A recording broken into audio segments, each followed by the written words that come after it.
The Ministry of Environment, Climate Change and Natural Resources through the West African Coastal Areas Resilient Investment Project 2 has finalized the Gambia's National Gender and Climate Change Action Plan.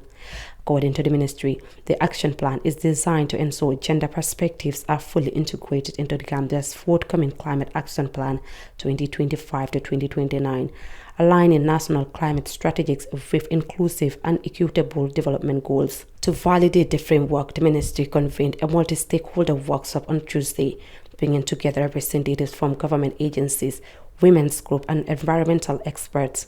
The objective of the validation, the ministry noted, is to review the action plan's findings, assess its relevance, and ensure that the voices of those most affected by climate change, particularly women and vulnerable communities, are meaningfully reflected in national policy and planning processes. Speaking on behalf of the project coordinator, Masane El-Sisi, a representative, emphasized the importance of inclusivity in the Gambia's climate response, noting that sustainable solutions must reflect the realities and contribution of all segments of society.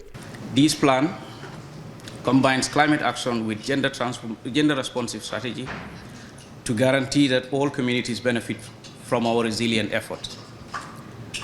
The Ministry of Environment, Climate Change and Natural Resources and the Ministry of Gender, Children and Social Welfare and the team of consultants as well as stakeholders deserve recognition for their hard work, which resulted in the completion of this action plan. Your commitment, together with our partners, has established a solid base for substantial advancement.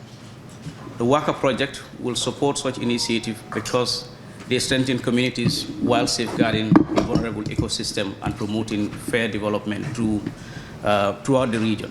Representing the CPCU Director, Mariam Ndaujajo, highlighted the far-reaching impacts of climate change, especially during the rainy season.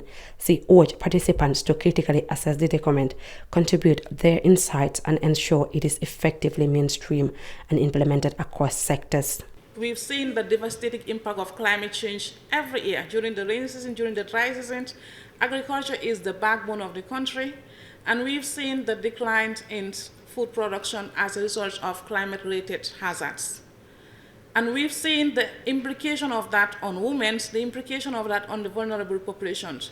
I think if we can have a document that look at this holistically to see how do we address these forces, how do we ensure that the country has the dignity it requires, the resilience, the adaptation it needs to address the issues of climate change. I think this is something that the whole country should see themselves as part of it and should ensure that its implementation is done as expected and the results that we aim to achieve is achieved at the end of the day. Also speaking at the event, the Director of Gender at the Ministry of Gender, Children and Social Welfare, Mariam Jabang, underscores the significance of the validation, stating it reflects the shared commitment to acknowledge the vital socio-economic roles women play in sectors such as climate change, water management and fisheries. Gender equality and women's economic empowerment is central in the transformative climate-smart value chain, as it is not only a matter of advocating for their needs, but also a precondition for sustainable development.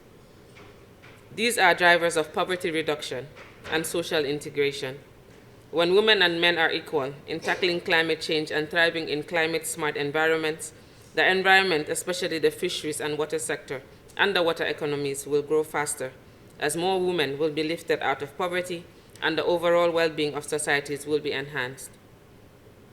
Distinguished guests, ladies and gentlemen, Gambian women have always had a strong stake in coastal areas, mainly for the fisheries and water resources, which requires that their interests are identified and addressed through gender mainstreaming at the institutions directly responsible for their needs.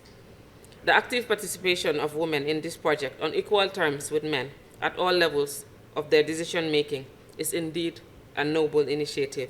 During the workshop, the ministry and stakeholders reaffirmed their commitment to advancing gender response climate policies, ensuring that women and marginalized groups are central to shaping the implementing the Gambia's climate action agenda. Reporting for Kirfatu, I am Ramatulai Jao.